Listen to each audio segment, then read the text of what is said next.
जी नाज़रीन, इस टाइम आप देखें तो मुल्तान के करीब शेरशाह बस्ती के करीब एक ऐसी बस्ती है टीबी हयात वाली, जिसके अंदर कई घर हैं जो मैसूर हैं। यहाँ पे लोग, यहाँ पे सैकड़ों लोग मैसूर हैं। दूर दूर तक आप देखें तो पानी पानी नजर आ रहा है और बस्तियों की बस्तियाँ यहाँ पे तबाह हो चुकी हैं, लोगों के घरों तक पानी पहुँचा। आइए इनसे बात करते हैं और जानते हैं कि क्या सूरत हाल है। दसे सो किमें सूरत हाल है कि गुजारा साडी तो सूरत हाल है, क्या गुजारा थी पे बिल्कुल ना मरद खने ये मज्जा काट काट के बर्बाद थे गणे इतने गन पानी कचो जा साडे कोल 10 फुट पानी है। सागडे बंद तोड़ देंदे असां इतने बर्बाद न थींदे ने, साडे महल बर्बाद थी वेंदा ते असां बर्बाद थी। बाल दा असां पहले कढन इन्हा ने जो कुछ कीते साडे नाल ई फिर बड़ी ज्यादती थई है, बड़ी ज्यादती सारे मखदूम साहब आमिर अब्बास ने वन के मिन्नत की, गिलानी अब्दुल कादिर ने आके सडवा के रोक दीते। एक 3 होटल खड़े थे, उन्हें होटल वाले हमना ने पता नहीं उन्होंने पैसे दिते क्या किते ने ते पूरा दा पूरा शहर बर्बाद कर दिते ने। हुण इत्थे गिन देखो जा, तुसा आप खड़ के देखो जा जो इत्थे गिन कितने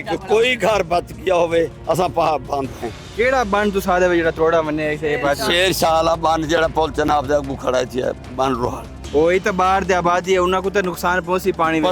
पारू पानी बन त्रुट के तो सारा पानी जड़े बचावन की कोशिश की ने गागरे कचूर को सारा पानी वाला है परले बन त्रोड़ के। जी और भी लोग मौजूद हैं, आप बताइएगा क्या सूरत हाल है। भाईजान जेड़ा पानी इथों शेर शाह ना आख्या था भई असां तुरड़े सूं इन्हां नहीं त्रोड़िया, उदे बावजूद इहो पानी पोल तलू दाखिल थी के परले पासों गागरे वाले पासों वाल के वाली ओ पूरी बस्ती बोध गई है। ठीक है ना, इन्हां नहीं त्रोड़िया, इन्हां 5 फुट दा पानी दा साकू जा सा दे के भाई 5 फुट 4 फुट ए जा सा दे के असां इथाई कुछ बंदे इथाई रह गए। ठीक है ना, सारे घर ही तबाह थी के पूरी बस्ती दी बस्ती बोध गई है। इन्हां शेर शाह बांध नहीं त्रोड़िया। खावण पीवण की में गुजारा खावण पीवण दा तो क्या गुजारा है। अरे 7वीं दीवार है था किसा है खावण पीवण दी या ना लाइट तो पहले कटी गई है, गैस सारे कोल खत्म थी गई।